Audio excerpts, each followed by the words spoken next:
बुद्ध को हमने पहला भारतीय मनोविज्ञान का एक पहला आरंभ करने वाला साइंटिफिक मेथड से, उनके जो प्रश्न सब वैज्ञानिक विधि से ही, तो उत्तर भी उन्होंने वैज्ञानिक विधि से दिया। उसके पहले के थे मनोविज्ञान का विषय डायरेक्टली या इनडायरेक्टली पहले भी होता रहा है। जैसे पतंजलि योग दर्शन में क्या है कि कई तत्वों से ये प्रकृति बनी हुई है और पुरुष ब्रह्म इसके ऊपर है, इससे परे है। तो योग मतलब ये जो तत्व उनको मिला लीजिए और उसको ब्रह्म से मिला लीजिए, यानी ये अनेक प्रकार की से एक्सप्लेन किया जाता है। मात्र इतनी ही अभी हम पतंजलि के संबंध में चर्चा करते हैं कि वो दर्शन उसमें था, सत्य ब्रह्म मतलब सृष्टि का रहस्य का उद्घाटन करना, सृष्टि से जो परे है उसके संबंध में जिज्ञासा और ज्ञान, इट मीन्स फिलॉसफी और साइकोलॉजी दोनों एक साथ थे। मन का स्वरूप उपनिषद में भी है, पतंजलि दर्शन में भी है, किंतु और दूसरे में भी है, किंतु मात्र मन को ही लेकर के अध्ययन करने का जो सीमा निर्धारित किया था, एक विशेष इसको दर्जा दिया था, वो बुद्ध, उसी हिसाब से बुद्ध पहले ऋषि थे। अब बुद्ध का इसमें कि इच्छाओं के संबंध में उन्होंने चर्चा किया है। इच्छाओं को ही उन्होंने कारण माना है, तो इच्छाएं तो मन से संबंधित हैं। तो इस प्रकार मन के संबंध में जो बातचीत करते हैं वो मनोविज्ञान के अंतर्गत है। दर्शन के संबंध में सृष्टि कैसे बनी, कैसे विकसित हुई अथवा कैसे प्रकट हुई, अनेक विचार हो सकते हैं, दार्शनिक विचार हो सकते हैं। किंतु मन तो सबके पास है, चाहे वो दार्शनिक हो, चाहे वो इंग्लैंड का हो, चाहे अमेरिका का हो, चाहे हबशी हो, चाहे मन तो सबके पास है। इसलिए बुद्ध का जो लोकप्रियता हुई कि उन्होंने व्यवहारिक रूप से मन के बारे में बातचीत किया, उसको कैसे संभालो, कैसे इसी के संबंध में बात किया। इसलिए हमें वर्तमान समय में भारतीय मनोविज्ञान के हिसाब से बुद्ध बहुत ही ऊंचे सम्मानित स्थान पर हम उनको देखते हैं।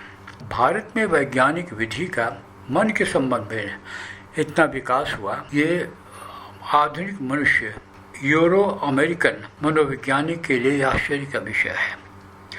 और स्कॉट ने कहा भी है कि अमेरिकन था साइकोलॉजिस्ट कि इस देश को मीन्स अमेरिका को इस लैंड से यानी भारत से बहुत कुछ सीखना होगा मनोविज्ञान के क्षेत्र में। उसने स्पष्ट कहा है, we have to learn a lot from that land where they can understand, they can psychoanalyse much more easily than we can. ये स्कॉट ने, मैं आशय बता रहा हूँ जो स्कॉट ने लिखा है। ऐसे ही आप युंग का, उसके बहुत कुछ है जो कि भारतीय मनोविज्ञान के हिसाब से है। कुछ मतभेद है अपने अपने हिसाब से, लेकिन तो इसीलिए कि मनोविज्ञान मात्र यूरोप और अमेरिका का या 200-300 वर्ष जो भी बोलिए उसकी संपत्ति है, ऐसी बात नहीं। मनोविज्ञान भारत में हजारों वर्ष से चला रहा एज अ साइंस। बुद्ध का ये एक पॉइंट है जहाँ पर एक स्टार्टिंग पॉइंट है जो स्पष्ट है कि हम भारतीय अप्रोच जो है अत्यधिक वैज्ञानिक है। यहाँ का मनोविज्ञान श्रेष्ठ मनोविज्ञान है जिसका कि आज हम उपयोग में नहीं ला रहे हैं। इस चैनल का लक्ष्य है जो भारतीय मनोविज्ञान है, जो प्राचीन काल से चला रहा, उसको हम मॉडर्न तरीके से मॉडर्न लोगों के लिए सीधी सरल भाषा में, सीधे सरल उदाहरणों से, सीधी सरल व्याख्याओं से हम आपके लिए प्रस्तुत करें। ये हमारे चैनल का लक्ष्य है। और इसमें बुद्ध का हम कई सीरीज इसीलिए दे रहे हैं कि किस प्रकार मानसिक चिकित्सा में भी, सामाजिक व्यवस्था में भी मनोवैज्ञानिक ढंग से हम किस प्रकार समन्वय स्थापित कर सकते हैं, प्रगति कर सकते हैं। इसमें बुद्ध का जो कंट्रीब्यूशन है, उसके किस प्रकार का कंट्रीब्यूशन है, किस क्षेत्र में कंट्रीब्यूशन किया है, उनका मेथड क्या है, इसके संबंध में हम लोग विचार कर रहे हैं। जो सीरीज चल रहा है गौतम बुद्ध के संबंध में, उन्होंने जो कि चार सत्य, आर्य सत्य, दुख है, नो डिस्प्यूट। दुख का कारण है, certainly it is scientific. Cause है तो कारण भी होगा, अभी एक्शन है तो काज भी होगा, मतलब काज एंड इफेक्ट है, कॉजिटी तो है ही है, लॉ, उसको तो आप रोक नहीं सकते। दुख है तो इसका उपाय क्या है? इसका उपाय है ही है, सैद्धांतिक रूप से उन्होंने बहुत से उपाय बताया, तो वो सैद्धांतिक रूप इच्छाओं के संबंध है। अब कि मन ने इच्छाओं का निर्माण किया और इच्छाओं ने इंद्रियों का निर्माण किया, ये मनोविज्ञान है, दर्शन नहीं है। मन ने इच्छाओं का निर्माण किया, इच्छाओं ने इंद्रियों का निर्माण किया और इंद्रियों ने बाहरी जगत का निर्माण किया। In one word he has explained. तो अब भीतर से ही जाइए, मन ने इच्छाओं का निर्माण किया, अर्थात मन ने जब इच्छा को बनाया, इच्छाओं ने इंद्रियों को बनाया, इंद्रियों ने, अब हम उल्टा ये काम करते हैं। व्यवहारिक पक्ष इसका यह है कि हम इसको उल्टे चलें। जिस विधि से हमने एक्सपेंड किया उसी विधि से हम एक कॉन्ट्रैक्ट भी करेंगे, उसका उल्टा चल करके। तो बाहरी जगत को इंद्रियों ने, हम इंद्रियों को समेटते हैं, अननेसेसरी इन्वॉल्व नहीं होते दूसरी चीज़ों में, जहाँ काम है कहाँ। ये गीता में यही बात कही गई है कि समझदार मतलब बुद्धिमान पुरुष आता है, अपना काम जो करता है वही करता चला जाता है। एक द्वारिका के संबंध में, द्वारिका में सुदामा गए थे, कृष्ण के मित्र थे लेकिन दरिद्र ही थे, तो वहाँ गए तो वहाँ का वर्णन ये है कि सभी लोग द्वारिका में अपना अपना काम देवताओं की तरफ से करते हैं। ये द्वारिकापुरी का वर्णन किया गया है, मतलब एवरीबडी, हर आदमी अपने अपने बिजी है, कोई दूसरे के चक्कर में नहीं पड़ा हुआ है। ये इस प्रकार का जो बुद्ध का कि बाहरी जगत में जितना आवश्यक हो उतना ही करिए, धीरे सिमटिए। वैसे गीता में भी है कि अपने इंद्रियों को कछुए के समान सिमटा लीजिए, अपने अंदर रख दीजिए। सेम थिंग पतंजलि योग दर्शन में कि अंधे गूंगे की तरह से, बहरे की तरह से रहो, अपना काम कर लो, मतलब योग करो। ये अति है, मानते हैं, संभव नहीं है मॉडर्न समय में, किंतु एक जो आपके सम्मान में जो प्रणाली दी जा रही है उसकी व्यवहार्यता के संबंध में आप विचार कर सकते हैं, लेकिन इसके सत्यता के संबंध में अथवा जेन्युइननेस के संबंध में आप कोई डिस्प्यूट नहीं कर पाएंगे। तो कोई भी सिद्धांत को इम्प्लीमेंट करना तो is always a problem, it's always difficult thing, चाहे वो वेस्टर्न हो, चाहे ईस्टर्न हो, चाहे इंग्लिश हो, चाहे अमेरिकन हो, कोई चीज़ को इम्प्लीमेंट करना is always a problem, but it requires something else. इंद्रियों को बाहर से उतना जो आवश्यक नहीं हो तो हटाइए, उसके बाद से फिर आपको इच्छाएं कम होंगी।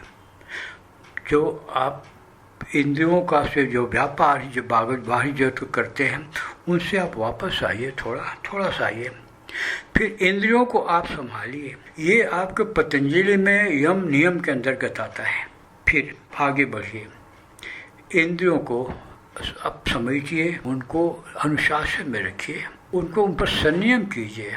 धर्म का मूल बुद्ध ने एक शब्द में बताया है कि संयम मूल है। बाहरी जगत में और आंतरिक जगत में जो तत्व है समन्वय लाने का, उसका पहला रास्ता संयम है। संयम सभी जगह मीन्स संयम का ये नहीं मतलब का खाना मत खाइए, भूखे रहिए। संयम का मतलब ये है कि मन की क्रियाओं को, वाणी की क्रियाओं को और इंद्रियों को क्रियाओं को यथाचित, मतलब as per time and place इसको परफॉर्म कीजिए, as per time and place. मंदिर में जाके आप पूजा कीजिए, लेकिन जुआ खाने में पूजा मत कीजिए, बढ़िया से जुआ खेलिए और दाम मतलब कुछ उल्टा पलटा कीजिए। वहाँ का वो है, वहाँ का वो है।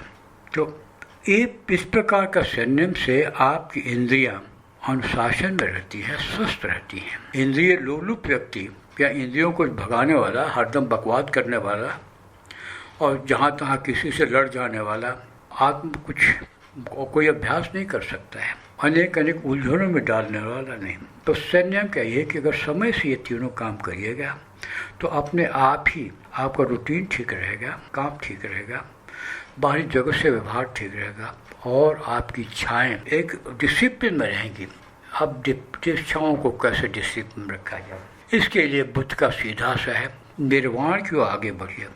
किसी ने पूछा निर्वाण क्या है जो आप हरदम कहते हो, निर्वाण ये निर्वाण क्या है। ये कि बुद्ध ने तो उत्तर दिया कि पहले वहाँ तक पहुँचो तब देखो क्या है। उन्होंने आत्मा क्या है, परमात्मा कैसे, बिल्कुल चक्कर नहीं पड़े। अगर किसी ने पूछा तो उन्होंने उसको लेबल कर दिया औतिक प्रश्न है। तो अनावश्यक प्रश्न क्यों पूछ रहे हो, काम की बात कर पूछो। इच्छाओं को कम करिए। मीन्स जब इंद्रियों पर आपका संयम रहेगा, जो संयम जिस प्रकार के हम लोग कह रहे हैं संयम, तो आपकी इच्छाएं अपने आप नियंत्रण में रहेंगी। आप जब तब किसको गुस्सा करते रहिए और सोचिए कि आपकी इच्छाएं नियंत्रण में हैं, क्या अर्थ होता है। अब आप निर्वाण के ऊपर ही है, जो दुख का मूल कारण है इच्छाएं, और तो इच्छाओं को आप संयम कीजिए, इच्छाओं को आप व्यवस्थित कीजिए और फिर इच्छाओं की कमी की बात कीजिए। तो आपकी इच्छाएं जितनी कमी होती जाएंगी, आप निर्वाण बिना इच्छा विहीनता की ओर बढ़ते जाएंगे। और इच्छा विहीनता जो है वो एक शरीर की स्थिति नहीं कि आप सो गए मर गए तो और बस निर्वाण को प्राप्त हो गए, नहीं, ऐसी कोई बात नहीं। शरीर का जो धर्म वो करेगा, न निर्वाण है न सवाण है, कुछ नहीं है। शरीर अपना आता है, नष्ट होता जाता है, क्या हुआ इसमें। तो अब इच्छाओं को कम करते हैं आप, अपनी इच्छाओं को धीरे धीरे कम करते हैं। कैसे?